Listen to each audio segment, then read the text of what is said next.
Apa kabar anak-anak? Baik, Juga baik. Paman punya tebak-tebakan. Siapa yang bisa jawab, dia dapat hadiah. Mau? Mau? Mau lah. Mau, oke. Mau aja lah.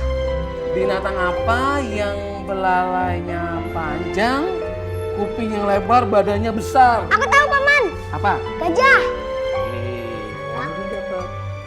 Kamu binatang yang lehernya panjang. Jerapah. Oke, kamu juga dapat nih. Bantu Gajah. juga ya. Apa teman? Ayo. Tunggu dulu, masih ada teman yang belum dapat nih. Kamu binatang yang bunyinya meh. Kambing. Iya. Kambing. Oke. Kambing. Hebat kita semua Nas. Oke, sekarang begini. Kita main yuk. Oke, kita buat bentuk ya.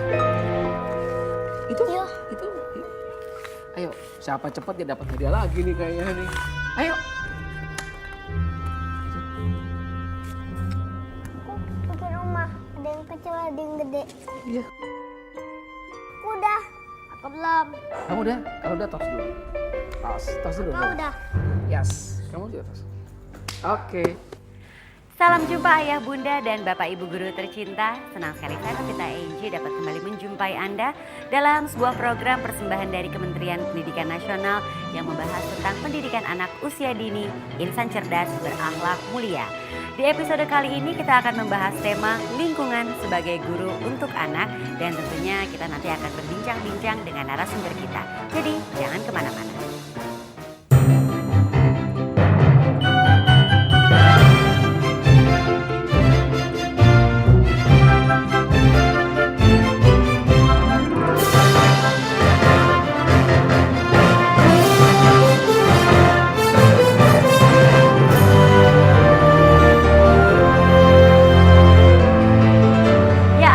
Dan Bapak Ibu guru tercinta, narasumber kita seorang pakar, seorang psikolog sudah hadir bersama kita untuk berbincang-bincang.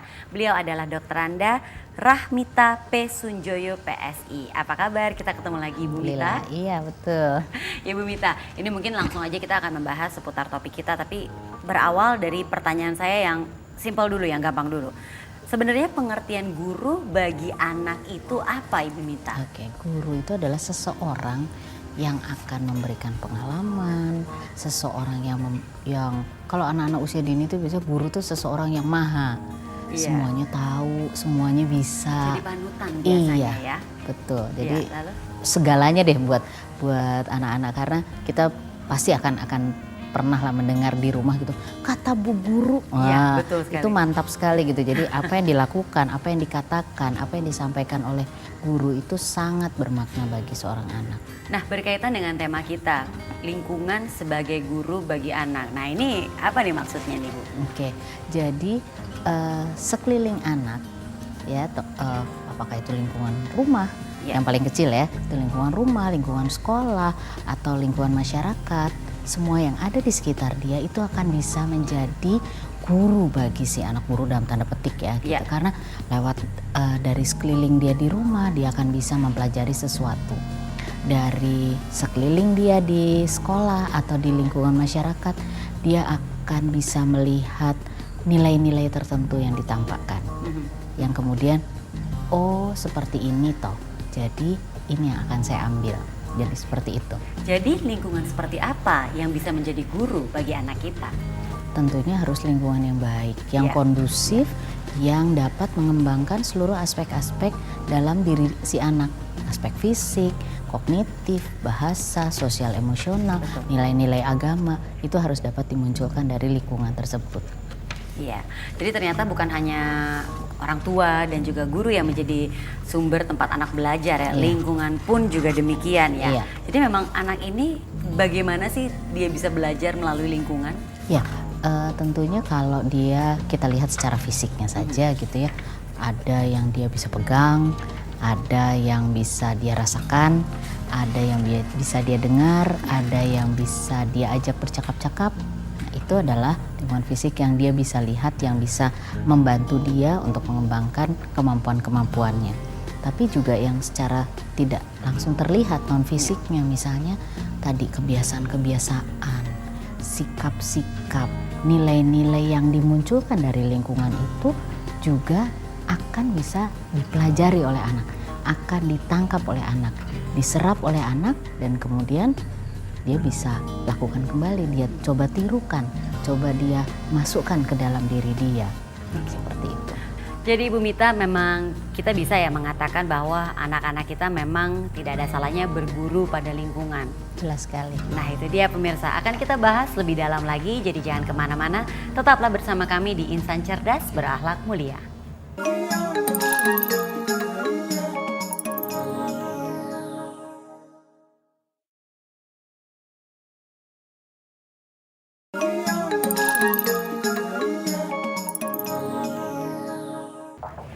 Kita kembali lagi di Insan Cerdas Berakhlak Mulia. Tema kita adalah lingkungan sebagai guru bagi anak-anak kita.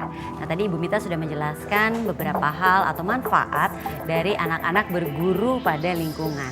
Nah Ibu Mita, ini tentunya kita juga ingin tahu nih, sebenarnya lingkungan fisik itu kan juga mempengaruhi anak.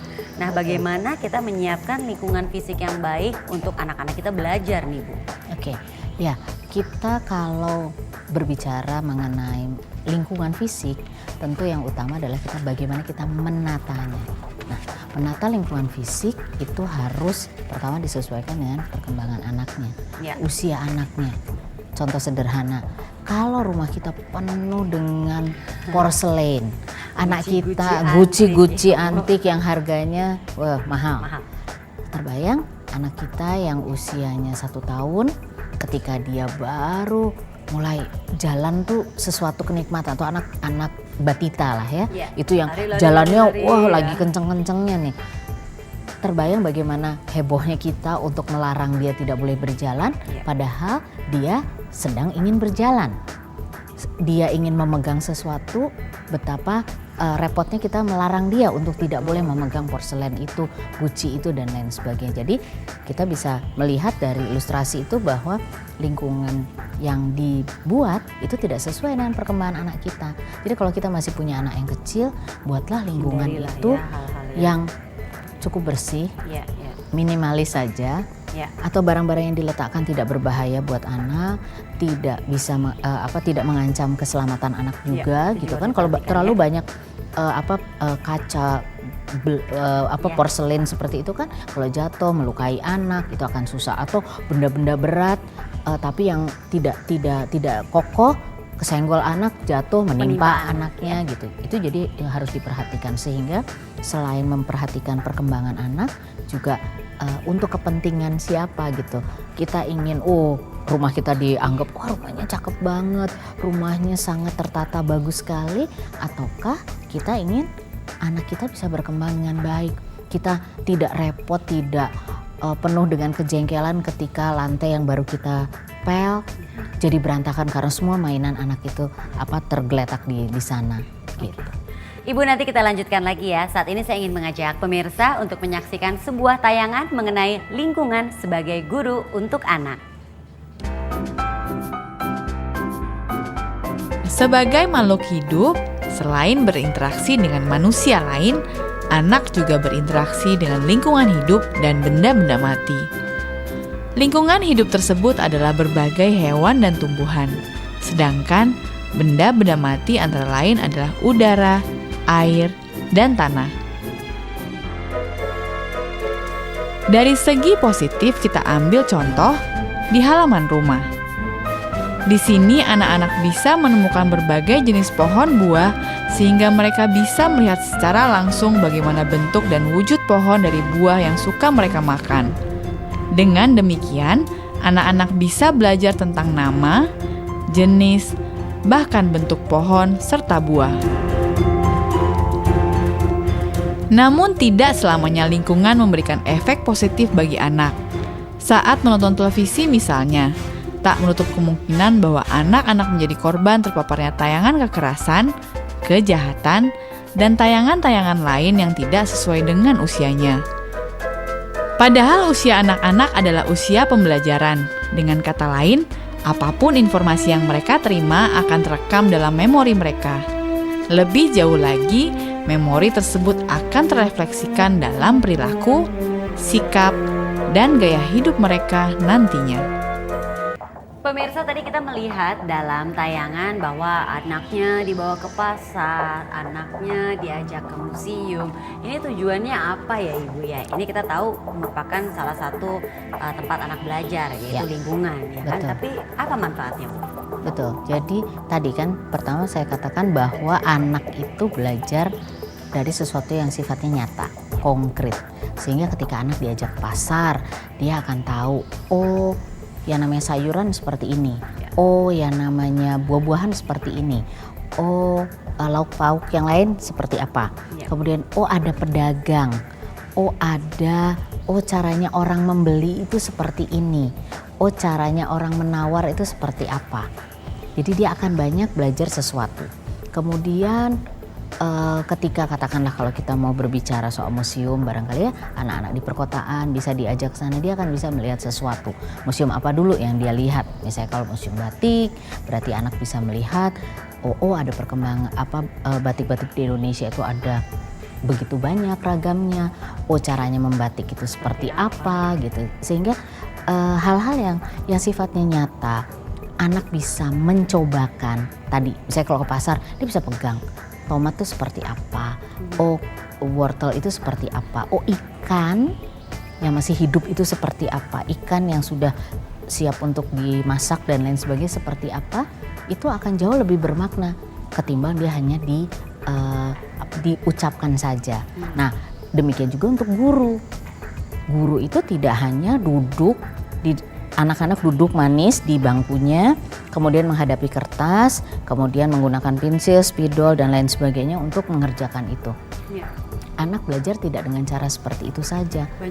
Banyak cara. Si anak suruh lihat, dia mencari namanya bola itu seperti apa, dia akan ditanya jendela itu bentuknya apa.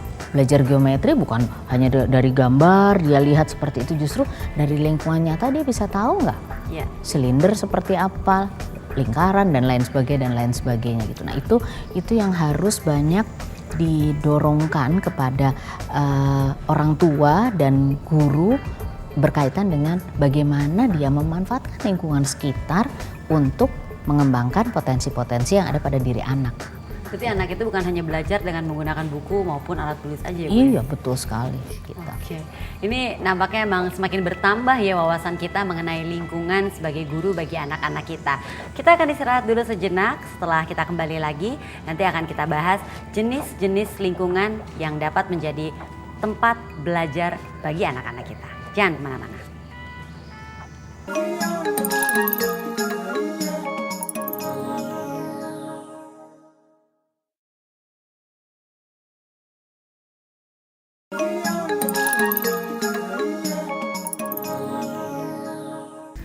Terima kasih Anda masih bersama kami di Insan Cerdas Berakhlak Mulia. Kita lanjutkan lagi obrolan kita bersama psikolog kita Ibu Mita ya. Ibu Mita, kita tahu bahwa pengaruh negatif itu pasti ada di sekitar kita. Nah, bagaimana nih kita membatasi supaya ya pengaruh negatif itu tidak masuk atau tidak berefek pada anak-anak kita, sementara pengaruh negatif itu ada di lingkungan terdekat kita, bisa di rumah, bisa di sekolah, ya kan Bu?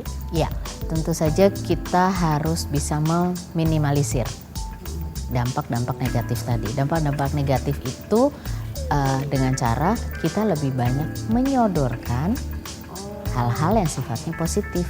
Katakanlah misalkan acara TV yang kurang tepat itu tidak sesuai dengan umurnya, tidak sesuai dengan ceritanya, itu kita batasi.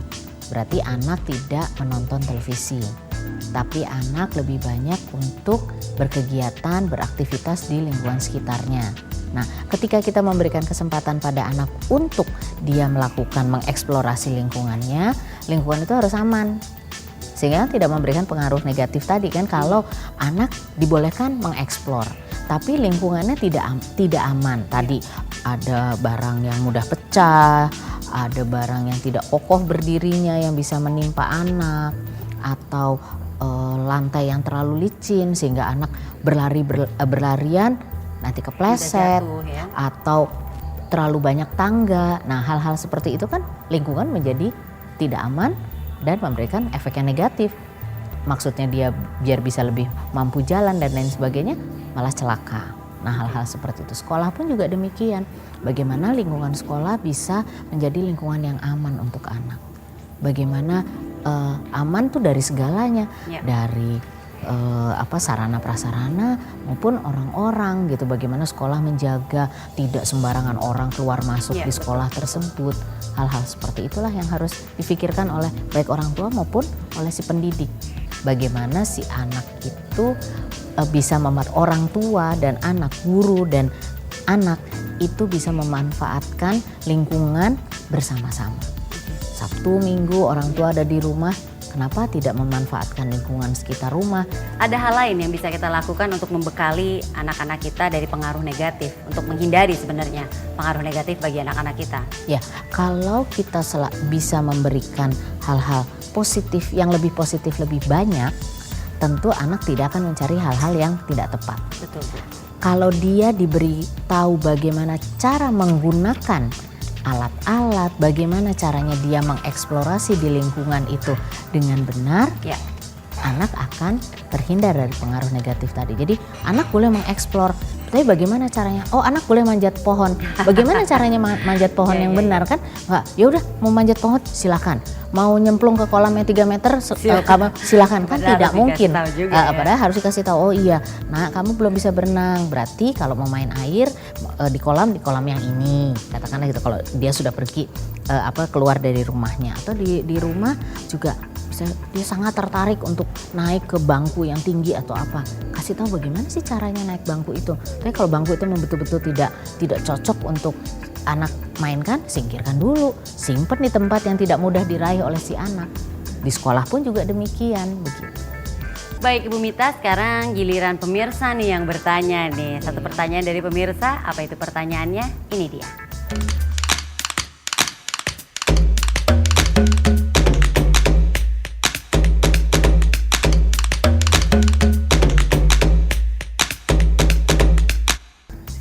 Wah, menarik sekali pertanyaannya ya. Mungkin bisa langsung dijawab oleh Ibu Mita. Silakan Bu. Oke. Sebetulnya kalau untuk orang tua, kegiatan apapun tuh yang penting dia mau menghadirkan diri dia dengan si anak tadi. Jadi nggak cuma, oh ini bisa ya, oh ini bagus ya, ya udah ikut, tapi dia tidak dengan hati. Iya.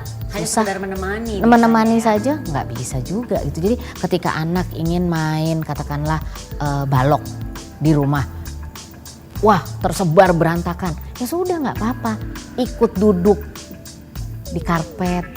Ayah bikin truk ya, ikut bikin. Terus nanti anaknya bikin apa, terus ditanya lagi, kamu bikin apa nak? Nah, hal-hal seperti ibunya pun juga demikian. Dengan cara seperti itu